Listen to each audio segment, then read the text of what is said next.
Dorothy Ross a consacré près de 4 décennies à l'enseignement des mathématiques et a accumulé une vaste expérience au cours de cette période. À cette époque, la plupart des étudiants ne montraient aucune affinité avec les sciences exactes, mais Dorothy, l'enseignante chevronnée, savait comment gérer cette situation comme personne d'autre. Au cours de sa carrière, elle a reçu plusieurs surnoms offensants, les plus connus étant Mop et Kane.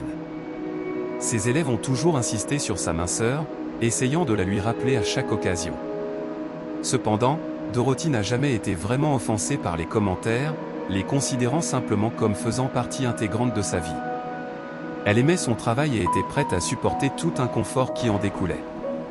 Malheureusement, tout a une fin, et il est arrivé un moment où Dorothy a été invitée à démissionner, car un jeune professeur de mathématiques a été embauché pour travailler à l'école.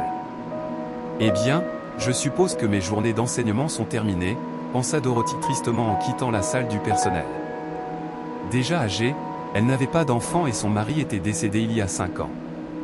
Comme c'est souvent le cas pour les personnes seules confrontées aux difficultés de la vie, c'est son travail qui a aidé Dorothy à passer à autre chose.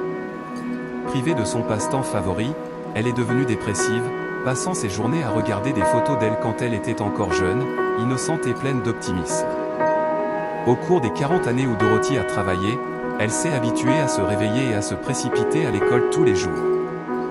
Il faudrait plus d'1 mois pour briser cette habitude.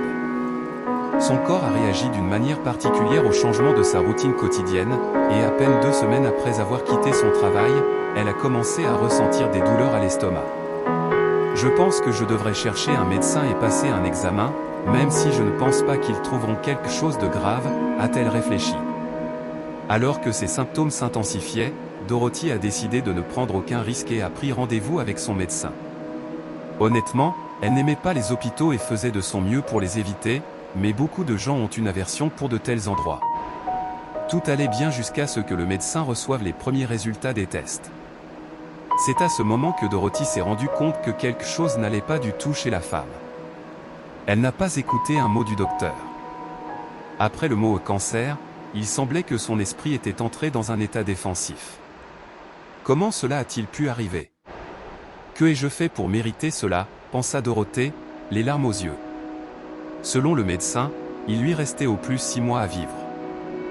Dorothy n'était pas préparée à entendre une phrase aussi terrifiante. Pour une raison inexplicable, elle était toujours sûre qu'elle aurait une longue vie, même si ce n'était pas la plus heureuse. Inutile de dire que la femme seule se sentait terriblement malade à l'époque. Dorothy ne pouvait s'empêcher de sentir que le monde entier était contre elle. Tout ce sur quoi cette pauvre femme pouvait se concentrer était sa douleur et sa solitude, bien sûr.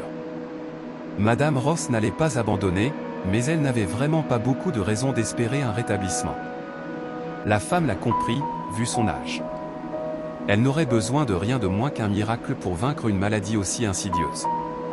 Puisque les médecins ont informé Dorothy que son temps était limité, elle a décidé de se débarrasser de ses affaires inutiles. Elle n'aurait plus besoin de tout cela, et celui qui l'aurait eu après sa mort n'en aurait certainement pas eu besoin non plus. Je préfère disposer de tout moi-même plutôt que de demander à un étranger de le faire, pensa la femme en ouvrant son placard. Elle a pris un gros sac et a commencé à y mettre tous ses vêtements et chaussures. Même si elle ne se souciait pas beaucoup de la mode, elle avait beaucoup de vêtements, principalement parce qu'en tant qu'enseignante, elle devait s'assurer qu'elle était toujours à son meilleur. De plus, elle ne pouvait pas se permettre de porter les mêmes vêtements tout le temps, car elle était ridiculisée pour cela. Après avoir ramassé sa lourde valise, Dorothy quitta la maison et se dirigea vers les poubelles les plus proches. Alors qu'elle s'approchait d'eux, la femme s'arrêta une seconde pour reprendre son souffle. Puis il rassembla ses forces et jeta le sac à la poubelle. L'instant d'après, elle a pris conscience de bruits étranges provenant de derrière la poubelle la plus proche. Dorothy écoutait aussi attentivement que possible et distinguait distinctement un chien qui grondait et les sanglots étouffés d'un enfant. « Que se passe-t-il ici » chuchota Dorothy, alors qu'elle marchait lentement autour des poubelles. Après avoir terminé son tour, elle a vu quelque chose d'extrêmement étrange. Un gros chien était assis par terre à côté des poubelles, caressé par un garçon d'environ 6 ans. Dorothy demanda, aussi doucement que possible, « Que fais-tu ici ?» Le garçon frissonna puis tourna son regard vers la femme âgée qui se tenait devant lui. Pendant quelques minutes, il se demanda s'il pouvait lui confier son secret ou non. Après avoir finalement pris sa décision, le garçon a répondu « Nous nous sommes enfuis, mon beau-père est de nouveau furieux. Il ne veut pas que le chien vive à la maison, mais il est tellement adorable et intelligent. Je ne peux pas le laisser dans la rue. » Dorothy regarda les yeux du chien et se rendit compte que le garçon avait raison de le féliciter. L'animal avait l'air vraiment intelligent et paisible, il était évident qu'il aimait son petit maître, qui a choisi de fuir la maison plutôt que d'abandonner le chien dans la rue. « Peut-être que tu devrais aller à la police puisque ton beau-père te maltraite, demanda prudemment Dorothy. Le garçon a simplement secoué la tête en réponse, indiquant clairement à la femme que la police ne l'aiderait pas, lui et son chien. « Peut-être que vous pouvez adopter mon chien. Je vois que vous êtes gentil, il vous aimera sûrement, a demandé le garçon avec espoir. Au départ, la première pensée de Dorothy a été de refuser, en pensant « Comment puis-je accueillir un chien alors qu'il ne me reste que 6 mois à vivre, ou peut-être même moins ?» Cependant, en regardant dans les yeux du garçon, Dorothy réalisa qu'elle ne pouvait tout simplement pas lui dire non. « Ce que je fais n'a vraiment pas grand-chose à perdre. Au moins, le chien aurait un foyer pour les 6 prochains mois au lieu de finir à la rue tout de suite, se dit la femme. « Eh bien, jeune homme, ça va. Je laisserai l'ami rester avec moi, et vous pourrez lui rendre visite quand vous le voudrez, a déclaré Madame Ross avec un sourire. J'ai découvert plus tard que le garçon s'appelait Ethan et qu'il vivait à quelques pâtés de maison de la maison de Dorothy. Sa mère, Olivia Cooper, a essentiellement élevé le garçon toute seule, car son petit ami passait la plupart de ses journées à la maison, assis devant la télévision avec une bouteille de whisky. En entendant l'histoire déchirante d'Ethan, Dorothy a immédiatement ressenti du respect pour lui.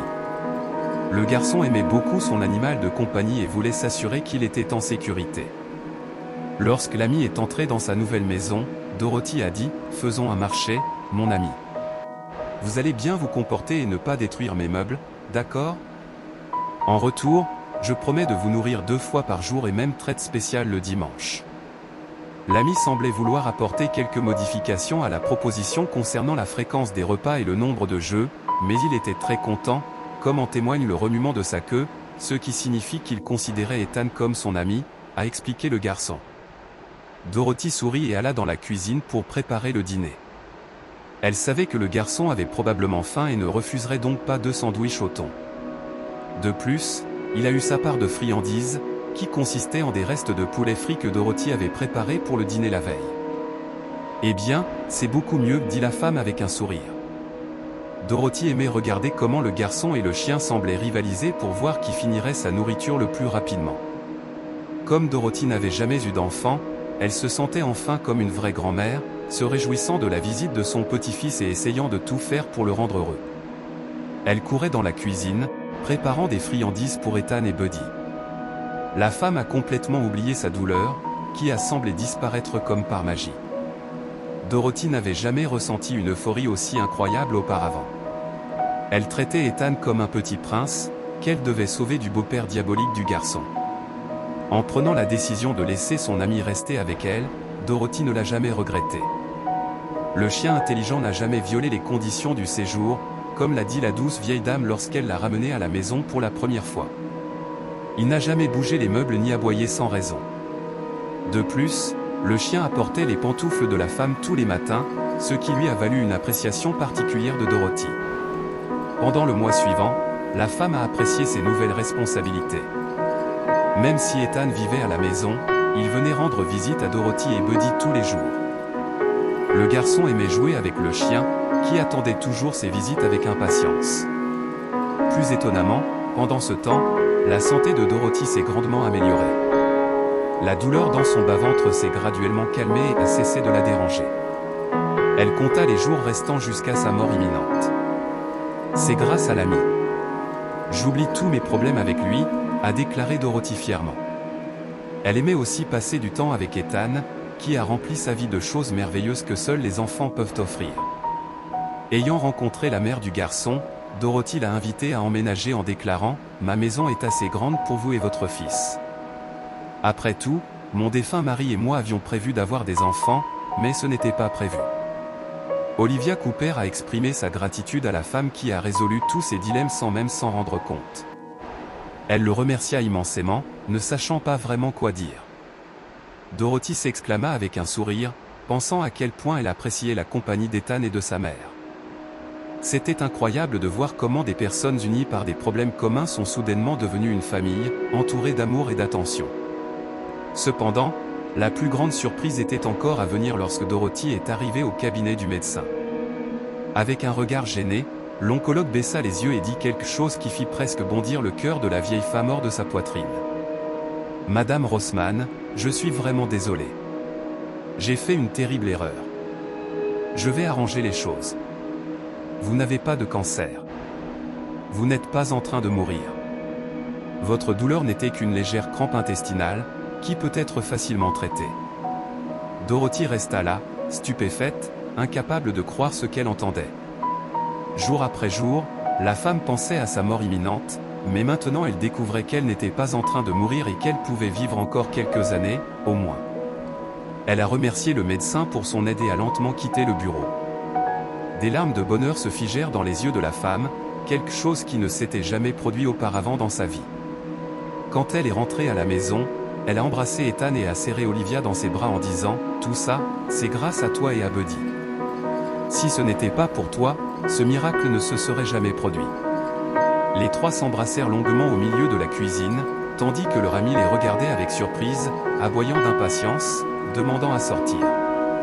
Le chien savait que les écureuils attendaient d'être chassés dans le parc, ainsi que les pigeons qui volaient toujours à la recherche de personnes offrant des miettes de pain frais.